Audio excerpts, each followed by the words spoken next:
For the past 100 years, fishing has been a core part of everyday life in Red Lake. People have fished the lake to feed themselves and others. They have used it to build industry and economy within the tribe. But over time, many of us have also taken the lake for granted, forgetting the ceremonies practiced by our elders.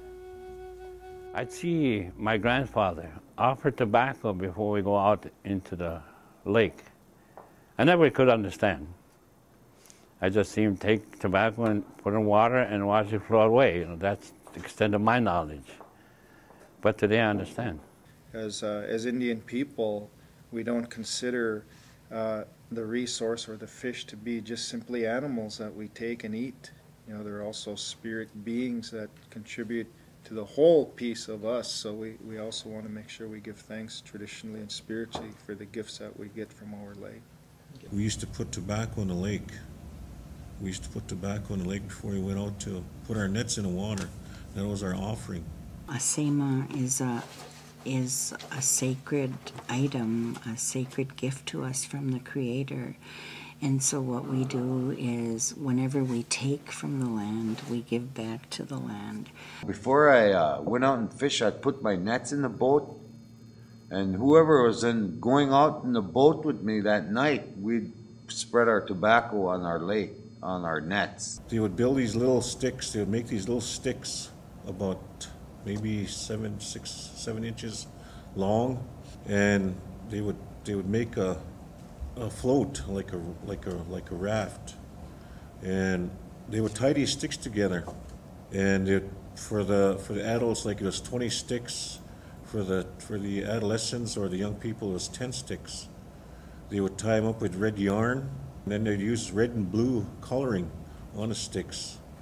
That was one of the main things about, you know, offering the lake. And then they would take a piece of their clothing, like, for example, a shirt, T-shirt, or whatever that they wore, and they'd put it on top of the sticks. And then with food, and it wasn't just any kind of food. It was like rice and raisins, and wild rice, you know, fried bread, and tobacco. And they would put this on a lake, and that was their offering to the beings that are in the lake. Whether it be the trees, whether it be the water, whether it be the medicines and the herbs, we offer this sacred tobacco in exchange of taking the gift from my Earth Mother.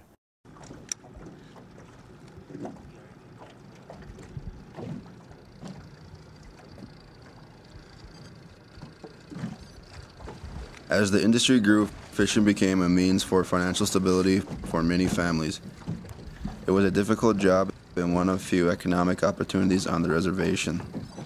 Fishing on Red Lake was a way of life that far exceeded any sport or job. You had to love it, and you had to live it.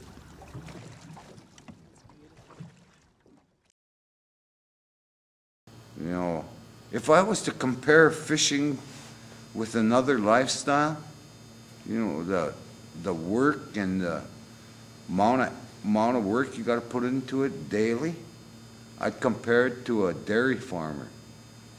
A dairy farmer's got to do his chores in the morning and in the evening, no matter if he wants to or not. That's part of his lifestyle and the lifestyle he chose. Well, fishing is pretty much on that same lifestyle. In the morning, you had to get up, go pull your nets, and that took time and a lot of hard work. You'd pull nets probably from sunrise till about 8 o'clock. You had to be dedicated. You had to love it. I mean, you don't do something and not feel comfortable at it, then you shouldn't even be in that business, as far as I see it.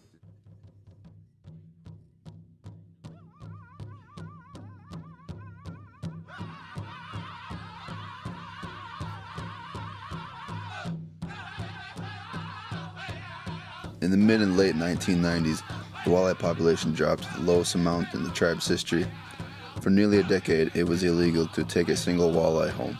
The Red Lake fishermen were the first ones to stop. Fish really took themselves out of a job because they voted, because there wasn't enough stock in the lake, they voted to stop fishing. They used to say when I was on a fishery board that if you didn't fish, you didn't have a say, but I always thought every member has a say because every member owns the lake. And we used to tell people if you're taking too much fish, then you're taking somebody else's share out. In order for the recovery of the walleye, the tribal DNR began a project that involved stocking and manually spawning female walleye into the lake. Actually, what happened is that, it was luck, plus it was, to me, I think it was fate. I think we had, the gods helped us out a little bit, We had good years and stuff happened the way it was supposed to, so it came back faster than they ever thought it would. We are preparing to take over the entire regulation of the fishery. The biggest problems will be in determining what kinds of regulations we want. 100 years from now, we have these resources preserved and they're owned and operated by the Red Lake Band, and we still control and we still utilize them to the best of our ability for future generations. Our elders saw the importance of this large body of water, and it's for that reason that they immediately accepted the ownership. Not ownership in the way that they owned it, because we're told that we don't own the earth owns us.